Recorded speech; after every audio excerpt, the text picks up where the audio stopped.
శుక్రబంధు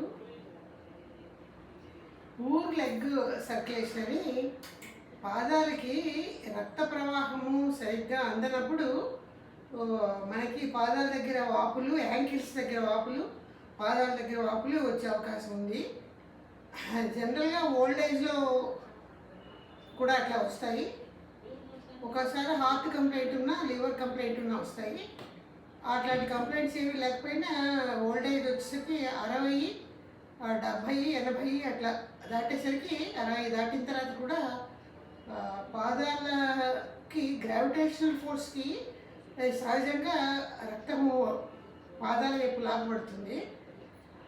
అది down flow తిరిగి అది పైకి ప్రవహించాలి. ఆ రక్తం పైకి ప్రవహించి హార్ట్కి చేరాలి అంటే అక్కడ ఉన్న రక్తనాళాలు కొసలు మూసుకుపోయి రక్తం పైకి ప్రవహించడం అనేది ఇబ్బందికరం అవుతుంది. అటువంటి టైంలో యాంకిల్స్ దగ్గర, పాదాల దగ్గర వాపులు వస్తాయి. ఈ బీపీ టాబ్లెట్స్ ఎక్కువ వాడిన వాళ్ళకు కూడా అట్లా రావచ్చు. జనరల్గా ఇలాంటి వాపులు హార్ట్ కంప్లైంట్, లివర్ కంప్లైంట్ ఏమీ లేకుండా ఓల్డ్ ఏజ్లో చాలా సహజంగా పాదాల మీద వచ్చిన వాపుల్ని చిన్న చిన్న ఎక్సర్సైజ్ చేసుకుని కొంతవరకు నివారణ పొందొచ్చు. దానికి సంబంధించిన ఎక్సర్సైజెస్ ఈరోజు చేద్దాం. ఒక 8, 9 ఉన్నాయి, చేయగలిగిన చేద్దాం. సీనియర్ సిటిజన్స్ కోసం క్లాసులు తీస్తున్నాము. 60 దాటిన వాళ్ళు, 70 దాటిన వాళ్ళు, 80 దాటిన వాళ్ళు కూడా ఇట్లా ఒక చైర్లో కూర్చుని కానీ లేదా మంచం మీద, దివాన్ మీద కూర్చుని కానీ చేసుకోవచ్చు. ఇవి ఇప్పుడు క్లాస్లోనే ఈ వీడియో కూడా తీస్తున్నాం కాబట్టి ఈ క్లాస్కి అటెండ్ అయిన వాళ్ళు కూడా మాతో పాటు చేస్తే బాగుంటుంది. ఇది సాధన అన్నమాట, ప్రాక్టీస్ రెగ్యులర్గా చేయాలి. ఎక్కువ టైం పట్టదు, ఎక్కువ అలసట కూడా ఉండదు. ముసలితనంలో కూడా ఆరోగ్యంగా ఉండాలి అంటే కొద్దిగా ఇట్లాంటి చిన్న చిన్న ఎక్సర్సైజులు చేస్తూ ఉంటే శరీరంలో కండరాలకి కావాల్సినంత కదలిక వచ్చి కొంతవరకు హాయిగా ఉంటుంది. తర్వాత రిటైర్ అయిన వాళ్ళు ఓల్డ్ ఏజ్లో ఎక్కువగా చైర్లో కూర్చుని పొద్దున్న సాయంత్రం కాలం గడుపుతారు. ఆ కారణం వల్ల కూడా బ్లడ్ కానీ రక్తంలో ఉన్న ప్లాస్మా బడి ఫ్లూయిడ్ కానీ క్రింద వైపు ప్రవహించి పాదాలలో, యాంకిల్స్ దగ్గర స్టాగ్నేట్ అయ్యే అవకాశాలు ఉన్నాయి. దాని నివారణ కోసం మనం చిన్న చిన్న ఎక్సర్సైజెస్ చేద్దాము. మొదటిగా చేయవలసింది ఏంటంటే ఇవి ఒక 8 ఎక్సర్సైజులు ఉన్నాయి. మొదలు టోస్ రైజింగ్ అంటారు. టోస్ రైజింగ్ అంటే మన వేళ్ళని, కాలి వేళ్ళని పైకి లేపడం అనమాట. అట్లా 2 పాదాల నేల మీద ఆని పెట్టుకోవాలి. వీపు వీలైనంతవరకు నిటారుగా పెట్టుకోవాలి. పెట్టి ఇది నెమ్మదిగా పాదాల వేళ్ళని స్ట్రైట్ అట్లా పైకి ఎత్తాలి. ఎంత ఎత్తగలిగితే అంత ఎత్తాలి. ఇట్లా ఎత్తినప్పుడు కాలి మడివెల్ని కింద కార్పెట్ వేసుకున్నాం కదా మనం, దానికి నొక్కాలి. కాలి మడివెల్ని ఇలా నొక్కి వేళ్ళని, 2 పాదాల వేళ్ళని ఇట్లా ఎత్తాలి. ఎత్తి ఒక 2 సెకండ్స్ ఉండాలి. స్లోగా డౌన్ చేయాలి. డౌన్ చేసిన తర్వాత ఒక 2 సెకండ్స్ ఉండాలి. మళ్ళీ స్లోగా ఎత్తాలి. ఎత్తాక ఒక 2 సెకండ్స్ ఉండాలి. మళ్ళీ స్లోగా డౌన్ చేయాలి. డౌన్ చేసాక 2 సెకండ్స్ ఉండాలి. మళ్ళీ స్లోగా రైజ్ చేయాలి. ఇట్లా 10 to 15 టైమ్స్ చేయాలి. Up 2 seconds, down 2 seconds, up 2 seconds, down 2 seconds, up down. Third time up down. Fourth time up down. Fifth time up down. Sixth time up down. Seventh time up down. Eighth time,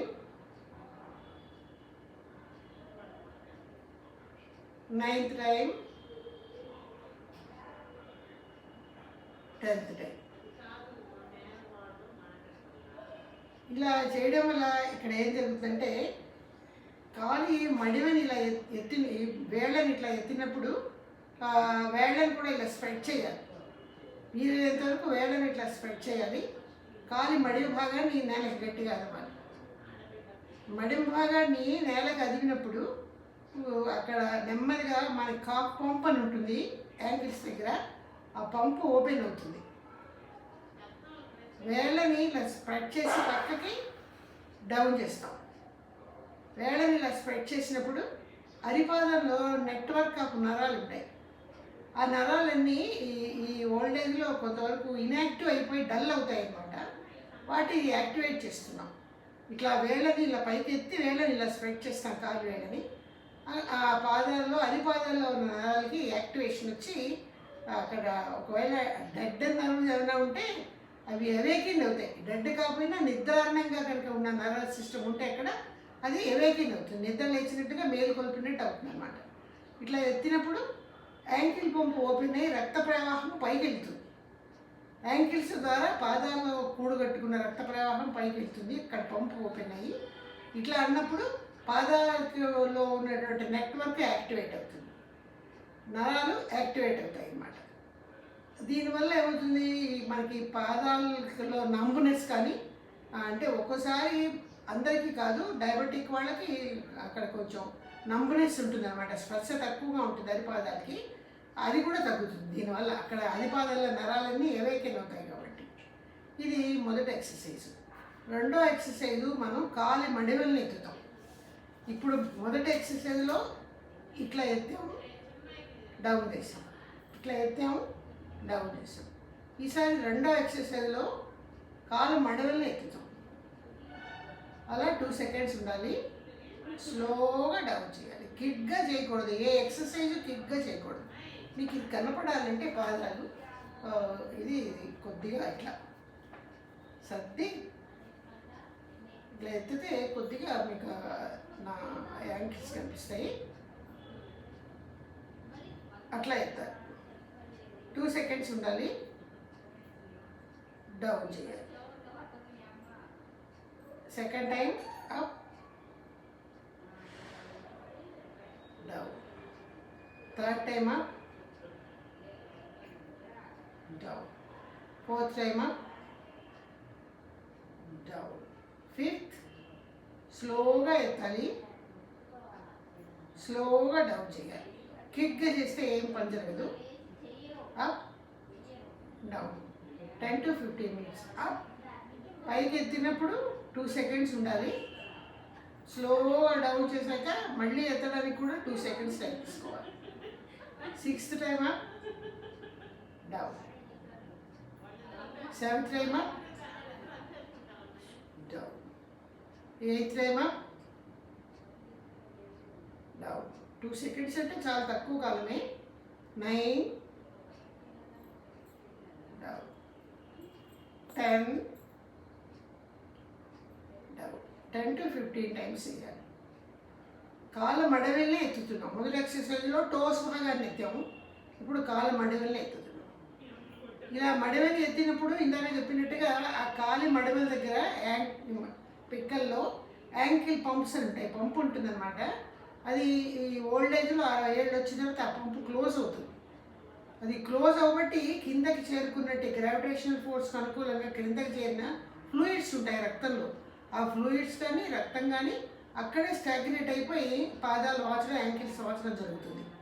అది తిరిగి పైకి రావాలి అంటే ఆ కొసలు మూసుకుపోతాయి వృద్ధాప్యం కారణంగా. అందుకే ఏం చేస్తున్నామంటే ఇలా కాలు మడవలు ఎత్తడంతో ఆ పంపుని ఓపెన్ చేస్తున్నాం. ఇందాక చెప్పుకున్నట్టు మొదటి ఎక్సర్సైజ్లోనే అది కొంతవరకు జరిగింది.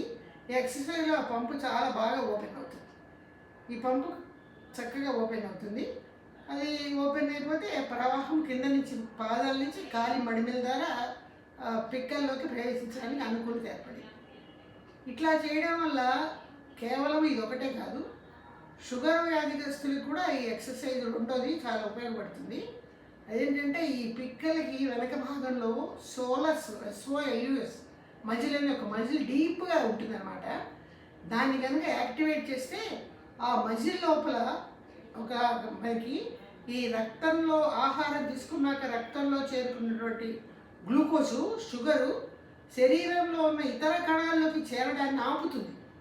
ఇప్పుడు కంటి కణాల్లోకి, హార్ట్ కణాలకి, పాదాల కణాలకి ఆ గ్లూకోజ్ చేరడం వల్ల షుగర్ ఉన్న వాళ్ళకి ఫ్యూచర్లో చాలా రోజులు షుగర్తో బాధపడుతుంటే పాదాలలో న్యూరోపతి అని, కంటికి రెటినోపతి అనే అనారోగ్యాలు వస్తూ ఉంటాయి, కిడ్నీస్ పాడైపోవడం అని. దాన్ని నివారించడానికి ఈ సోలస్ మజిల్ చాలా చక్కగా ఉపయోగపడుతుంది.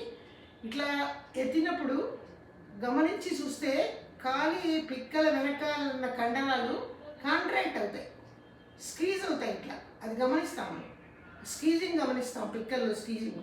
అక్కడ సోలస్ మజిల్ యాక్టివేట్ అయితే మనం ఆహారం తీసుకున్న తర్వాత రైజ్ అయ్యి షుగర్ని శరీర ఇతర కణాలకి అందించడం లేట్ చేస్తుంది అన్నమాట, ఆపుతుంది. షుగర్ లెవెల్స్ తొందరగా పెరగవు. మార్నింగ్ ఆహారం తీసుకున్నాక, బ్రేక్ఫాస్ట్, మధ్యాహ్నం లంచ్ తీసుకున్నాక, రాత్రి డిన్నర్ తీసుకున్నాక ఈ సేమ్ ఎక్సర్సైజ్ చేస్తే ఏమవుతుందంటే ఆ సోలస్ 10 minutes చేస్తే చాలు, సోలస్ మజిల్ యాక్టివేట్ అయ్యి అది కాంట్రాక్ట్ అయితే ఆ కాంట్రాక్ట్ అవ్వడం వల్ల షుగర్ మనకి ఆహారం తీసుకున్నాక ఒక 10 minutes, హాఫ్ అన్ అవర్ తర్వాత స్లోగా 1.5 hourలో బ్లడ్లోకి ఎక్కుతుంది. అది అక్కడి నుంచి సెల్స్కి అందకుండా బ్లడ్లోనే దాన్ని బర్న్ చేసేస్తుంది సోలస్ మజిల్. ఈ ఎక్సెసివ్ సోలస్ మజిల్ కాంట్రాక్ట్ అవుతుంది, మొదలుతుంది. ఆ రకంగా షుగర్ పేషెంట్స్కి ఉపయోగపడుతుంది. ఇలా పాదాలలో accumulation of fluid, accumulation of blood వల్ల వచ్చినటువంటి క్లాట్స్, వాపులు కూడా తగ్గి ఆ పంపు ఓపెన్ అవ్వబట్టి అక్కడున్న రక్త ప్రవాహం కానీ ఫ్లూయిడ్స్ కానీ నెమ్మదిగా యాంకిల్స్ నుంచి ఈ పిక్కల్లోకి ప్రవేశించడానికి ఒక ఫ్లోకి, అప్వర్డ్ ఫ్లోకి సహాయకారిగా ఉంటుంది ఇలా కాఫ్ ఎత్తడంతో. ఇది రెండో ఎక్సర్సైజ్. ఇది 10 times చేస్తాం. మూడోది ఏం చేస్తాము, ఇట్లాగా ఈసారి రెండో కలిపి ఎత్తుతాం. ఇలా టోస్ని ఎత్తాలి, 1 second ఉండాలి, డౌన్ చేయాలి. యాంకిల్స్ని ఎత్తాలి, 1 second ఉండాలి, డౌన్ చేయాలి. దీన్ని ఏమంటారు, టోస్ హీల్ రాకింగ్ అంటారు. హీల్ అంటే యాంకిల్ అనమాట. హీల్ని టోస్ని రెండును ఎత్తుతున్నాం, ఆల్టర్నేట్గా ఎత్తుతున్నాం. రాకింగ్ అనమాట. రాకింగ్ అంటే ఇట్లా కదలడం. మనం మనుషులం కదలటల్లా, వేళ్ళని ముందుకు పైకి ఎత్తుతున్నాం, డౌన్ చేసి హీల్స్ని పైకి ఎత్తుతున్నాం. పాదాలకు రాకింగ్ వస్తుంది ఇక్కడ, రాకింగ్ టు ది ఫీట్ అనమాట. టోస్కి హీల్స్కి రాకింగ్ అంటారు. ఇట్లా 1 second ఉండడం, ఇట్లా 1 second ఉండడం, ఇట్లా 1 second ఉండడం, ఇట్లా 1 second ఉండడం. మొదటిసారి టోస్ మాత్రమే ఎత్తాం, రెండో ఎక్సర్సైజ్లో హీల్స్ మాత్రమే ఎత్తాం, మూడో ఎక్సర్సైజ్లో హీల్స్ టోస్ ఆల్టర్నేట్గా ఎత్తుతున్నాం. 15 times or 10 times. 1 second ఉండాలి, స్లోగా చేయాలి. క్విక్గా చేస్తే అసలు ఏమీ రిజల్ట్ రాదు. Down, up, down, second time up, down, up, down, third time up, down, up, down, fifth time up. 1 second ఉండాలి, డౌన్, ఇక్కడ 1 second ఉండాలి, up, 1 second, down, 1 second, up, 1 second, down, 1 second, up, 1 second, down, 1 second, up, 1 second, down, 1 second. ఇట్లా 10 times చేయాలి. 1, 2,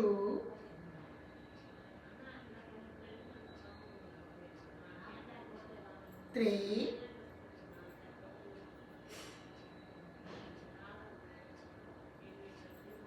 4,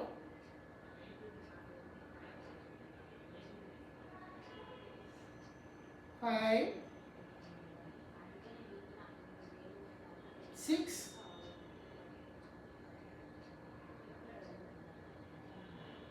7, 8, 9, 10. ఈ రకంగా రెండు పక్కల ఎత్తడం వల్ల ఏమవుతుందంటే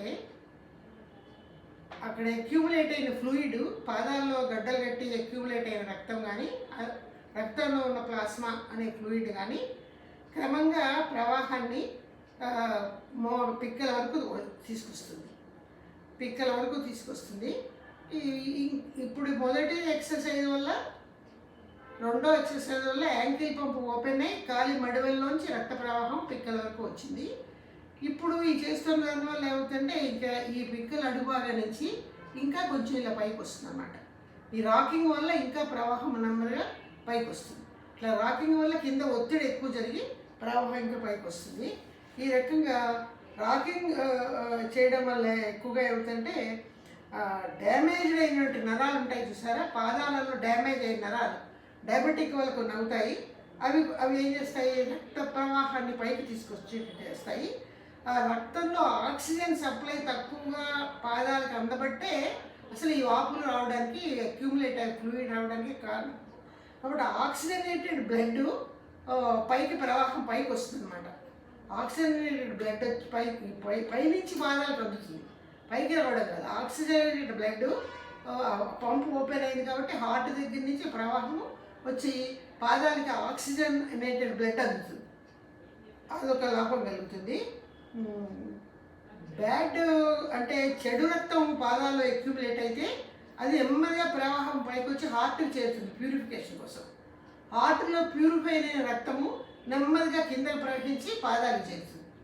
పాదాల్లో వాపులు తగ్గడానికి ఆక్సిజన్ అందడం ఒకటి బ్లడ్తో పాటు, రెండు అక్కడ ప్యూరిఫైడ్ బ్లడ్ హార్ట్ నుంచి ప్యూరిఫై అయింది కిందకి వెళ్ళడము, కింద పాదాల్లో అక్యూములేషన్ కారణమైనటువంటి బ్యాడ్ బ్లడ్ నెమ్మదిగా పైకి రావడానికి ఆ నరాలు ఓపెన్ అయ్యి బ్లడ్ వెసల్స్ ఓపెన్ అయ్యి ఈ రాకింగ్ మనకి సహాయకారిగా ఉంటుంది అని చెప్తున్నారు. దీని తర్వాత ఎక్సర్సైజు సేమ్ ఎక్సర్సైజ్ ఇట్లాగే కూర్చుని వీపు వీలైనంతవరకు నిటారుగా పెట్టుకుని కొద్దిగా కుడికాలు ఇలా ఎత్తాలి, ఎడం చేతిని ఎత్తాలి పైకి. కార్డియోవాస్కులర్ ఎక్సర్సైజ్ అంటారు దీన్ని. ఈ ఎడంగాలు ఎత్తాలి, కుడి చేతిని ఇంతవరకు ఎత్తాలి. 1 ఇట్లా ఎత్తినప్పుడు ఈ తొడ దగ్గర కండరాలు, హిప్స్ దగ్గర కండరాలు టైట్ అవ్వడం గమనిస్తాం మనం. ఆ టైట్నెస్ గమనించాలి. మొదట్లో ఇట్లా చేసి ఎక్సర్సైజ్ చేసినప్పుడు కూడా ఇక్కడి నుంచి ఇక్కడికి ఉన్న కండరాలు టైట్ అవ్వడం గమనించాలి. ఇది కింద పెట్టి ఇట్లా చేసినప్పుడు ఈ కాఫ్ మజిల్స్కి వెనక వైపు ఉన్న కండరాలు టైట్ అవ్వడం గమనించాలి. ఈ కండరాలు టైట్ అయితే ఏమవుతుందంటే ఈ కండరాలు టైట్ అవ్వడం వల్ల ఇవి నొక్కుబడిపోయి ఆ కండరాల మధ్యలో ఉన్నటువంటి నరాలు కానీ రక్త నాళాలు కానీ ఇరుక్కుపోయి రక్త కణాలు ఇట్లా ఓపెన్ అయిపోయి రక్త ప్రవాహం కింద నుంచి పైకి రావడానికి సహాయకారిగా ఉంటాయి. అది మనం గమనిస్తూ చేస్తే చాలా మంచిది.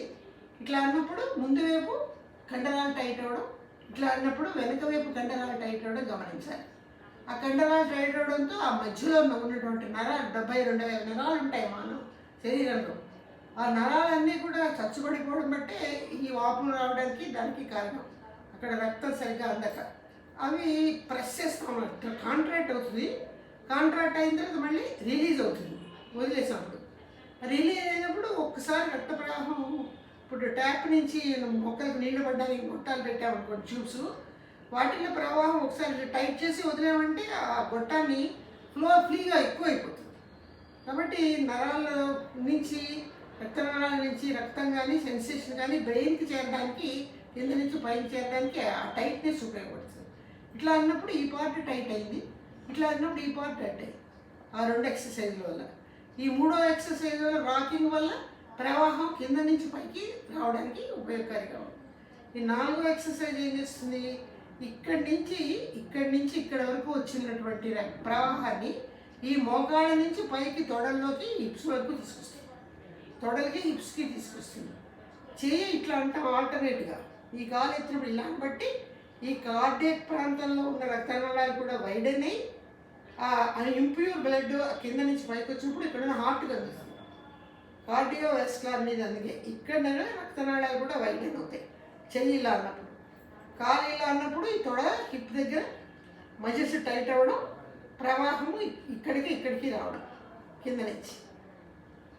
చెయ్యి ఇలా ఎత్తినప్పుడు కార్డియక్ ప్రాంతంలో బ్లడ్ వెసల్స్ డైలైట్ అయ్యి రక్త ప్రవాహం హార్ట్కి అందడం, ఇక్కడికి వచ్చాక చక్కగా సర్క్యులేషన్ వచ్చేస్తుంది. ఈ ఎక్సర్సైజ్ కూడా 10 to 15 times చేయాలి.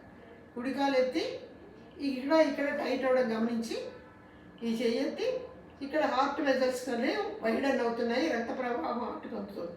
ఈ ఫ్లూయిడ్ కింద నుంచి బయలుదేరి ఇక్కడికి వచ్చింది, ఇక్కడికి వచ్చింది, ఇప్పుడు ఇక్కడికి వచ్చింది, ఇక్కడికి వచ్చింది, హార్ట్కి అందింది.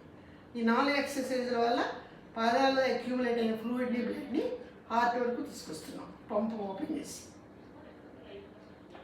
1 2. దీనికి ఏం చేయాలంటే వీపు వీలైనంత వరకు స్ట్రైట్గా ఉండాలి.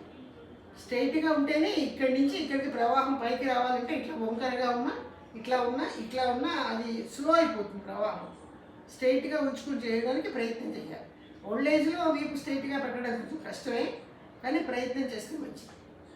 1 2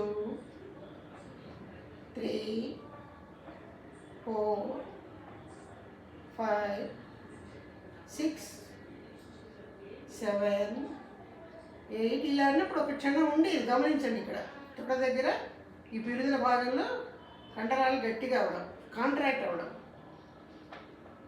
7 8 9 10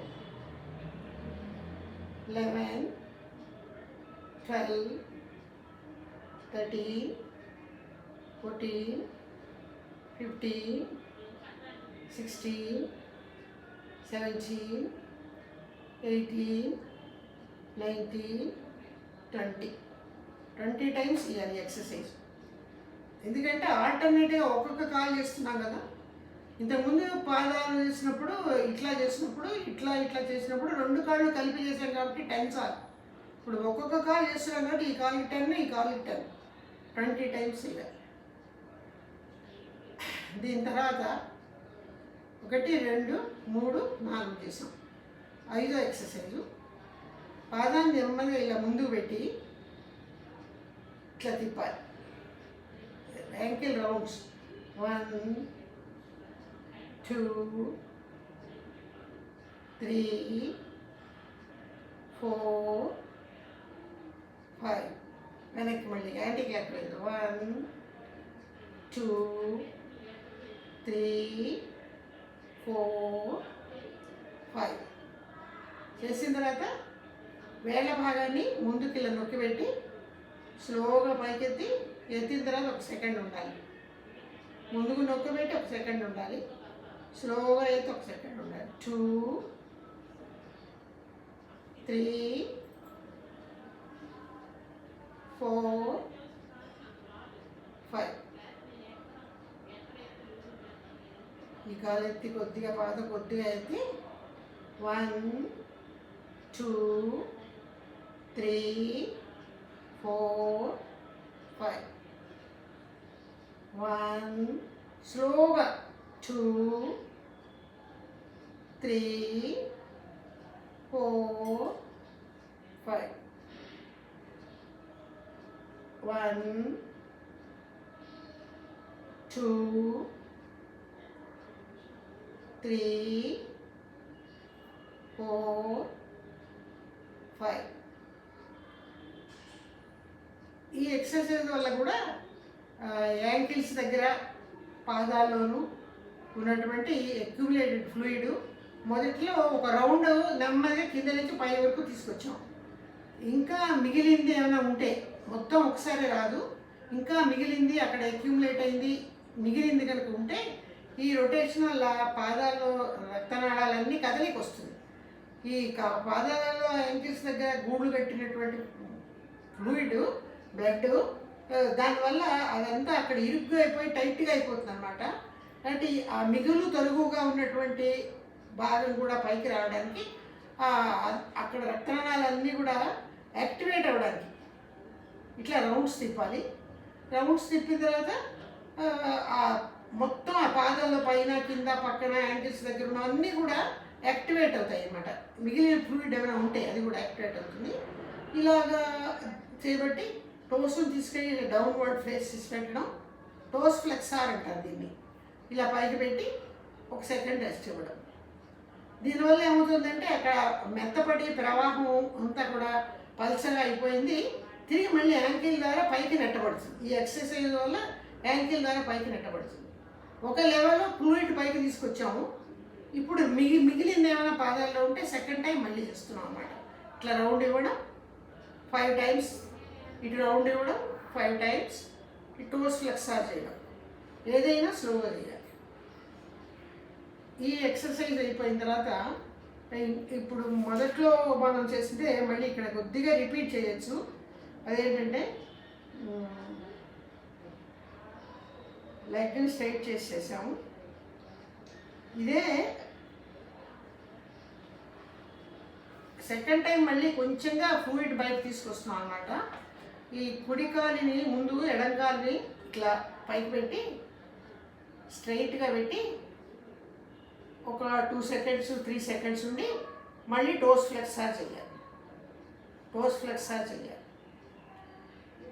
కుడి కాలిని ఇలా స్ట్రైట్గా పైకి పెట్టి 2 seconds 3 seconds ఉండి మళ్ళీ టోస్ ఫ్లెక్సార్ చేయాలి. టోస్ని డౌన్ చేయడం, పైకి లేపి 1 second ఉంచడం.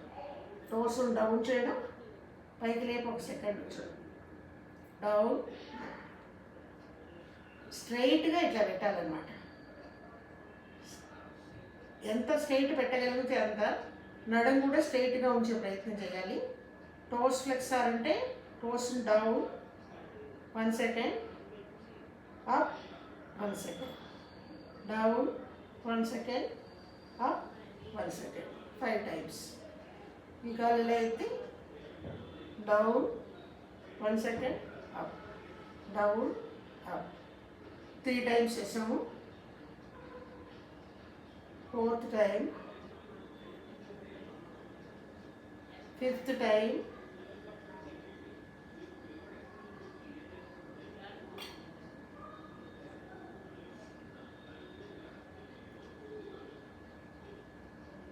ఈ సెకండ్ సెట్లో చేయడంలో ఉద్దేశం ఏంటంటే ఒకసారి పాదాలలో ఫ్లూయిడ్ మొత్తం పైకి తీసుకురావడం అనేది కంప్లీట్గా జరగదు.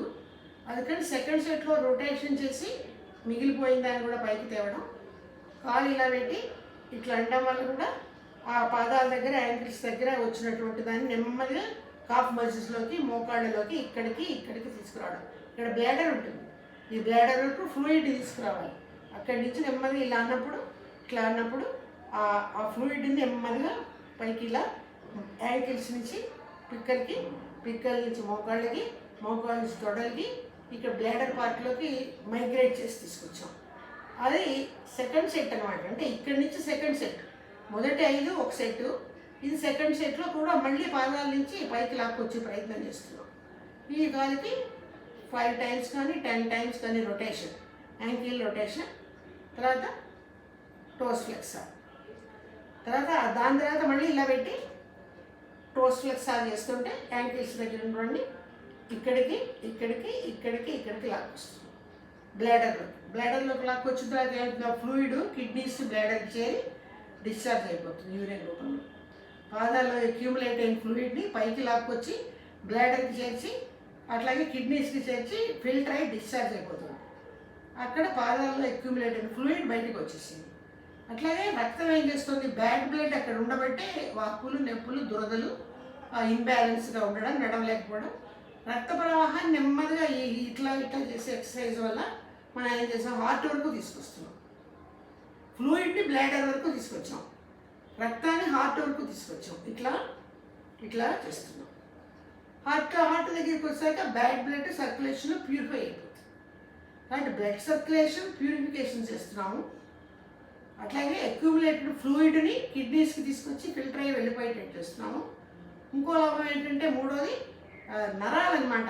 అరిపాదాల్లో నెట్వర్క్లో ఉన్న నరాల్ని నిర్ధారణంగా ఉన్న వాటిని యాక్టివేట్ చేస్తున్నాం.